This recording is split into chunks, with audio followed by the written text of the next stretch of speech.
नमस्ते दोस्तों, स्वागत है आप सभी का आपके अपने चैनल 3 AM GK में। तो हम लोगों ने जो पॉलिटी की बूस्टर सीरीज स्टार्ट की थी उसका आज ये पार्ट तीसरा है, पार्ट थर्ड है। आज हम लोगों ने जो सारे प्रश्न पिछले वीडियो में देखे हैं वो सारे के सारे प्रश्न आपकी एग्जाम की दृष्टि से बहुत ज़्यादा महत्वपूर्ण है। और आज हम लोग फिर से सारे सिलेक्टेड प्रश्नों को लेकर आ गए हैं। आप किसी भी गवर्नमेंट एग्जाम के अभ्यर्थी हैं, ये सारे प्रश्न आपके लिए बहुत ही ज़्यादा फायदेमंद होने वाले हैं। तो बिना स्किप किए पूरी वीडियो चलिए लास्ट तक देखते हैं। सबसे पहला प्रश्न है आपका लिखित नियमों का एक समूह जिसे किसी देश में रहने वाले सभी लोगों द्वारा स्वीकार किया जाता है उसे क्या कहते हैं? तो उसे संविधान कहते हैं। ऑप्शन आपका सी सही हो जाएगा। संविधान जो होता है ये लिखित नियमों का एक समूह होता है जिसे पूरे देश के द्वारा स्वीकार किया जाता है। आंसर आपका सी सही हो जाएगा। भारत का जो संविधान है वो देश का सर्वोच्च कानून है। भारत की संविधान की मुख्य विशेषता क्या है? तो ये सबसे लिखित और लंबा संविधान है। सबसे लंबा लिखित संविधान किस देश का है? तो अपने देश भारत का है। जो भारत का संविधान है वो विभिन्न स्रोतों से लिया गया है। एकल नागरिकता, एकीकृत न्यायिक प्रणाली, स्वतंत्र न्यायपालिका, लचीला और कठोर दोनों है। भारतीय संविधान लचीला और कठोर दोनों प्रकार का है। अगला प्रश्न हम लोग देखेंगे। भारत का संविधान सरकार की किस प्रणाली के साथ एक संप्रभु, समाजवादी, धर्मनिरपेक्ष, लोकतांत्रिक गणराज्य है? तो ये सरकार की संसदीय प्रणाली के साथ एक संप्रभु, समाजवादी, धर्मनिरपेक्ष और लोकतांत्रिक गणराज्य। ऑप्शन आपका बी सही हो जाएगा। भारत सरकार की संसदीय प्रणाली के साथ एक संप्रभु, समाजवादी, लोकतांत्रिक गणराज्य है। संसदीय प्रणाली सरकार का एक रूप है जहां कार्यकारी विधायिका के बहुमत समर्थन के साथ शक्ति धारण करते हैं। अगला प्रश्न हम लोग देखेंगे। भारत के गणतंत्र दिवस समारोह के समापन को चिन्हित करने वाला समारोह क्या कहलाता है? तो भारत के गणतंत्र दिवस समारोह के समापन को चिन्हित करने वाला समारोह बीटिंग रिट्रीट समारोह कहलाता है। ऑप्शन आपका ए सही हो जाएगा। अगला प्रश्न है, किस वर्ष कांग्रेस अध्यक्ष मोतीलाल नेहरू और बाकी के 8 कांग्रेस नेताओं ने भारतीय संविधान का प्रारूप तैयार किया था? तो किस वर्ष तैयार किया था? ये 1928 में भारतीय संविधान का प्रारूप तैयार हुआ था। मोतीलाल नेहरू रिपोर्ट 1928 पंडित मोतीलाल नेहरू की अध्यक्षता वाली एक समिति द्वारा बनाई गई थी। यह समिति तब तक बनाई गई थी जब भारत के राज्य सचिव लॉर्ड ब्रिकेनहेड ने भारतीय नेताओं को देश के लिए एक संविधान का मसौदा तैयार करने के लिए कहा था। अगला प्रश्न देखेंगे। किस वर्ष में भारतीय राष्ट्रीय कांग्रेस ने संविधान सभा की मांग की थी? तो संविधान सभा की मांग 1934 में हुई थी। ऑप्शन आपका डी सही हो जाएगा। अगला प्रश्न देखते हैं।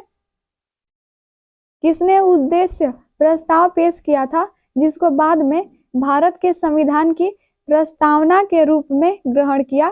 तो उद्देश्य प्रस्ताव किसने पास किया था? तो पंडित जवाहरलाल नेहरू ने उद्देश्य प्रस्ताव पेश किया था। ऑप्शन आपका सी सही हो जाएगा। पंडित जवाहरलाल नेहरू ने उद्देश्य प्रस्ताव कब पेश किया था? तो ये 13 दिसंबर 1946 को पंडित जवाहरलाल नेहरू द्वारा उद्देश्य प्रस्ताव पेश किया गया था। 13 दिसंबर 1946 को जवाहरलाल नेहरू ने उद्देश्य प्रस्ताव पेश किया।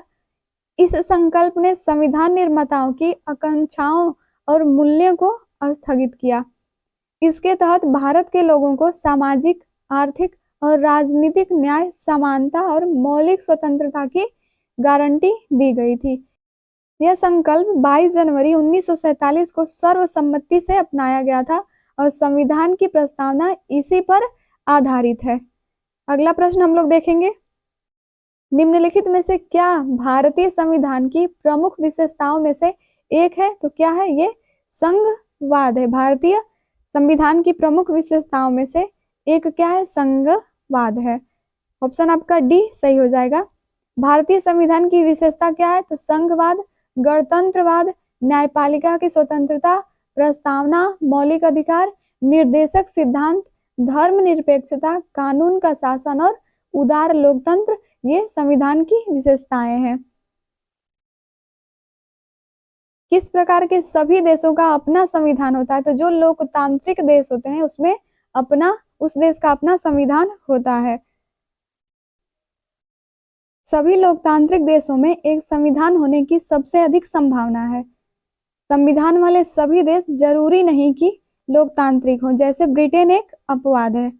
अगला प्रश्न हम लोग देखेंगे, 1946 में किसे भारतीय संविधान का अंतरिम अध्यक्ष बनाया गया था? तो किसे बनाया गया था? ये आपका डॉक्टर सच्चिदानंद सिन्हा को 1946 में भारतीय संविधान का अंतरिम अध्यक्ष बनाया गया था। ऑप्शन आपका बी सही हो जाएगा। भारत में पहला संविधान सभा का चुनाव कब हुआ था? तो ये 1946 में हुआ था। ऑप्शन आपका बी सही हो जाएगा।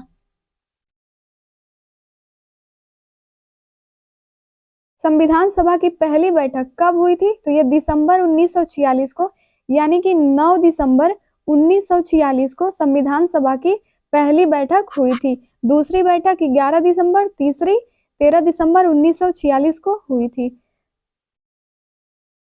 संविधान सभा के प्रारूप समिति में कितने सदस्य थे? तो वो टोटल 7 सदस्य थे। आंसर आपका डी सही हो जाएगा। निम्नलिखित में से कौन भारतीय संविधान के प्रारूप के लिए जिम्मेदार संविधान सभा का हिस्सा नहीं थे? तो ये महात्मा गांधी भारतीय संविधान के प्रारूप के लिए जिम्मेदार बिल्कुल नहीं थे। ये आंसर आपका ए सही हो जाएगा। इसमें संविधान सभा का हिस्सा वो नहीं थे। भारतीय संविधान तैयार करने के दौरान 1946 में सभा का संवैधानिक सलाहकार किसे नियुक्त किया गया था? तो ये BN राव, बेनेगल नरसिंह राव को संविधान सभा का संवैधानिक सलाहकार नियुक्त किया गया था। तो आगे बढ़ने से पहले अगर आप लोग चैनल पर नए हैं तो सब्सक्राइब कर लीजिए, लाइक भी करिए, कमेंट करके भी बताइए कि वीडियो कैसी लग रही है। तो चलिए आगे बढ़ते हैं। अगला प्रश्न है, भारत के संविधान सभा के मसौदा समिति के अध्यक्ष कौन थे? तो ये डॉक्टर BR अम्बेडकर मसौदा समिति के अध्यक्ष थे। ये सारे प्रश्न आपके बेहद ही महत्वपूर्ण हैं, तो बिना स्किप किए वीडियो देखिएगा। भारत के संविधान ने भारत सरकार के किस अधिनियम से कई संस्थागत विवरण और प्रक्रियाओं को अपनाया है? तो ये भारत सरकार अधिनियम 1935 का भारतीय संविधान ने भारत सरकार के इस अधिनियम को संस्थागत और विवरण को अपनाया है। यानी कि जो भारतीय संविधान है उस पर सबसे ज्यादा प्रभाव भारत सरकार अधिनियम 1935 का है। संविधान सभा के कुल सदस्यता 389 थी, जिसमें कितने रियासतों के प्रतिनिधि थे? तो वो 93 रियासतों के प्रतिनिधि शामिल थे। आंसर आपका डी सही हो जाएगा। भारत के संविधान को बनाने वाली संविधान सभा में कितनी महिला सदस्य शामिल थी? तो ये आपके इंपॉर्टेंट प्रश्न है, ध्यान देने लायक। कुल 15 महिला सदस्य। ऑप्शन आपका डी सही हो जाएगा। कुल 15 महिला सदस्य शामिल थी। 15 महिला सदस्य भारत के संविधान को बनाने वाली संविधान सभा का हिस्सा थी। 6 दिसंबर 1946 को संविधान सभा का गठन किया गया था। अगला प्रश्न है, प्रांतीय संविधान समिति की अध्यक्षता किसने की थी? तो सरदार वल्लभ भाई पटेल ने प्रांतीय संविधान समिति की अध्यक्षता की थी। आंसर आपका बी सही हो जाएगा। संविधान निर्माण के विभिन्न कार्यों से निपटने के लिए संविधान सभा ने कुल 13 समितियों की नियुक्ति की थी। इनमें से 8 प्रमुख समितियां थी और अन्य छोटी समितियां थी। भारत की संविधान सभा की सदन समिति के अध्यक्ष कौन थे? तो ये बी पट्टाभी सीतारमैया थे। ऑप्शन आपका ये सही हो जाएगा। भारतीय संविधान के प्रारूप समिति के अध्यक्ष कौन थे? तो ये BR अम्बेडकर थे। ऑप्शन आपका बी सही हो जाएगा। भारत की संविधान सभा के किस समिति के अध्यक्ष अल्लादी कृष्ण स्वामी अय्यर थे? तो ये प्रत्यय पत्र समिति के ये अध्यक्ष अल्लादी कृष्ण स्वामी अय्यर थे। ऑप्शन आपका ए सही हो जाएगा। अगला प्रश्न देखेंगे, निम्नलिखित में से कौन 1946 में मद्रास निर्वाचन क्षेत्र से संविधान सभा का हिस्सा बना? तो ये कौन बना? ये आपके बने अम्मू स्वामीनाथन। 1946 में मद्रास निर्वाचन क्षेत्र से ये संविधान सभा का हिस्सा बने थे। जो अम्मू स्वामीनाथन थे 1946 में मद्रास निर्वाचन क्षेत्र से संविधान सभा के लिए चुने गए थे। जो अम्मू स्वामीनाथन थे 1942 में भारत छोड़ो आंदोलन में भी शामिल थे। भारतीय स्वतंत्रता अधिनियम 1947 की किस धारा द्वारा संविधान सभा को मान्यता दी गई है? तो किस धारा द्वारा दिया गया है? धारा 8A द्वारा 8(1) द्वारा संविधान सभा को मान्यता दी गई है। जीवी मावलंकर भारत की संविधान सभा के किस समिति के अध्यक्ष थे? तो ये कार्यों पर समिति के अध्यक्ष थे। ऑप्शन आपका बी सही हो जाएगा। संविधान सभा का 10वां सत्र कब आयोजित किया गया था? तो 6 से 17 अक्टूबर 1949 में संविधान सभा का 10वां सत्र आयोजित किया गया था। ऑप्शन आपका ए सही हो जाएगा। भारत का संविधान किसके द्वारा हस्तलिखित है? तो ये प्रेम बिहारी नारायण रायजादा द्वारा भारत का संविधान हाथों से लिखा गया है।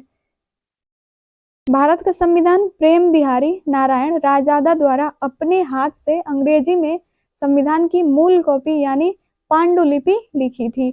अगला प्रश्न है, संविधान सभा ने भारत के संविधान को कब स्वीकार किया था? तो ये 26 नवंबर 1949 को संविधान सभा ने भारत के संविधान को स्वीकार किया था। ऑप्शन आपका ए सही हो जाएगा। संविधान सभा के सदस्यों ने किस तारीख को भारत के संविधान पर हस्ताक्षर किया? तो ये 24 जनवरी 1950 को भारत के संविधान पर हस्ताक्षर किया गया था। भारत के संविधान की निम्नलिखित में से कौन सी एक विशेषता नहीं है? तो ये द्विसदनी विधायिका ये भारत के संविधान की एक विशेषता नहीं है। ऑप्शन आपका ए सही हो जाएगा। भारत के सर्वोच्च न्यायालय का उद्घाटन सत्र कब हुआ था? तो ये 28 जनवरी 1950 को हुआ था। अगला प्रश्न देखेंगे, भारतीय संविधान का जनक किसे माना जाता है? तो ये भीमराव अंबेडकर को, डॉक्टर भीमराव अंबेडकर को भारतीय संविधान का जनक माना जाता है। अगला प्रश्न देख लेते हैं, भारत में हर साल संविधान दिवस किस दिन मनाया जाता है? तो 26 नवंबर को हर साल संविधान दिवस मनाया जाता है। भारतीय संविधान की कौन सी विशेषता देश में सरकार के एक से अधिक स्तरों के अस्तित्व का उल्लेख करती है? तो ये जो संघवाद है ये देश में सरकार के एक से अधिक स्तरों के अस्तित्व का उल्लेख करती है। संघवाद भारत सरकार की एक प्रणाली है जिसमें केंद्र और उसके घटक भागों जैसे राज्यों या प्रांतों के बीच शक्तियों को विभाजित करते हैं। भारत के संविधान के द्वारा किस प्रकार की नागरिकता प्रदान की जाती है? तो भारत के संविधान के द्वारा एकल नागरिकता प्रदान की जाती है। भारत का कोई भी नागरिक पूरे भारत में नागरिक और राजनीतिक अधिकारों का लाभ लेने का हकदार होता है। अगला प्रश्न देखते हैं, निम्नलिखित में से किस अधिनियम में विधायिका में संघीय विशेषताओं और प्रांतीय स्वायत्तता की शुरुआत की और केंद्र और प्रांतों के बीच विधायी शक्तियों के वितरण के प्रावधान भी किया? तो किसने किया? ये भारत सरकार अधिनियम 1935 द्वारा ये प्रावधान किया गया था। निम्नलिखित में से कौन सा शब्द भारत के संविधान की प्रस्तावना में गणराज्य शब्द से पहले नहीं है? तो वो कौन सा शब्द है? वो आपका संघीय, ये गणराज्य शब्द से पहले बिल्कुल नहीं है। संप्रभु है, लोकतांत्रिक है, समाजवादी है, लेकिन संघीय शब्द नहीं है। भारत के संविधान की प्रस्तावना भारत को एक संप्रभु, समाजवादी, धर्मनिरपेक्ष और लोकतांत्रिक गणराज्य घोषित करती है। निम्नलिखित में से किसने भारतीय संविधान को अर्धसंघीय बताया? तो किसने बताया? केसी वियर ने भारतीय संविधान को अर्धसंघीय बताया था। निम्नलिखित में से कौन सी भारतीय संघीय ढांचे की एक विशेषता नहीं है? तो कौन सी नहीं? एकल स्तरीय सरकार ये भारतीय संघीय ढांचे की एक विशेषता बिल्कुल नहीं है। निम्नलिखित में से कौन सी भारतीय संविधान की संघीय विशेषता नहीं है? तो ये अखिल भारतीय सेवाएं ये भारतीय संविधान की संघीय विशेषता नहीं है।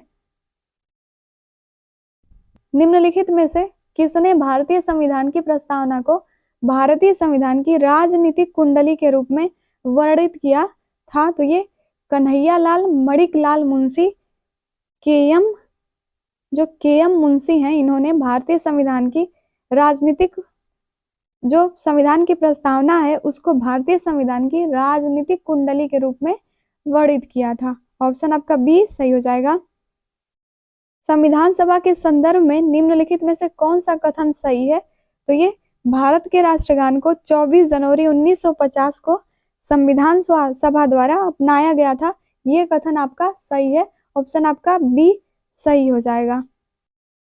किसी राज्य के राज्यपाल के रूप में नियुक्ति के लिए भारत के संविधान द्वारा निर्धारित न्यूनतम आयु क्या है? एक व्यक्ति अगर राज्यपाल बनना चाहता है तो उसकी न्यूनतम उम्र क्या होनी चाहिए? तो वो 35 साल 35 वर्ष होनी चाहिए। अगर आप 35 वर्ष के हैं तो आप राज्यपाल पद के लिए नियुक्त हो सकते हैं।